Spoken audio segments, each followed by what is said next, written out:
makikita natin dito na hindi natin ito pwedeng i-download gamit ang TikTok. Pero gamit yung link nito, mai-download natin ito sa ibang paraan.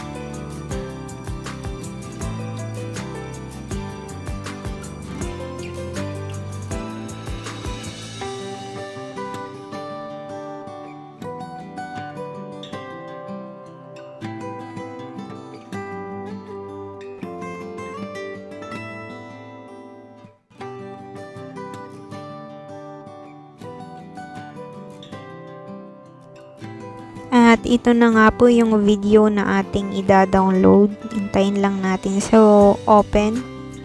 Yan. Makikita natin na ito na po yung video sa TikTok na hindi mo pwedeng ma-download gamit ang TikTok. Pero pag ginamit natin yung link nito, mai-download natin gamit ang SnapTech.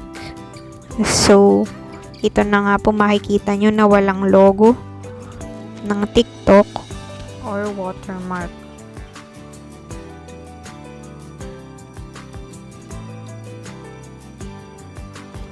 So, ngayon naman po, ipapakita ko sa inyo kung paano mag-download ng mga video na pwede namang ma-save gamit ang TikTok, pero ida-download natin ng walang watermark or TikTok logo. So, download na po natin. Copy link. Yan. Tapos punta tayo sa SnapTech ulit para ma-download natin ng walang logo at saka or watermark.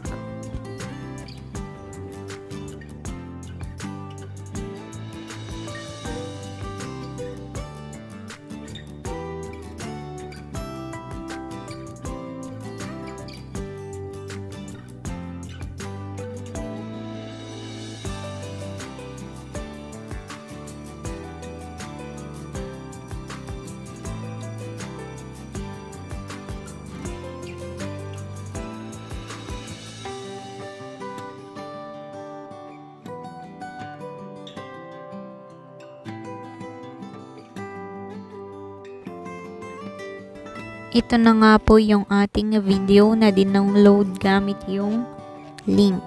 Ito yung video na pwede nating ma-save gamit ang TikTok pero may logo.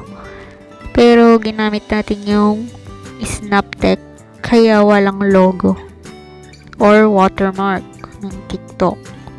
So, sana po nakatulong sa inyo ang video na ito. At maraming salamat sa panonood.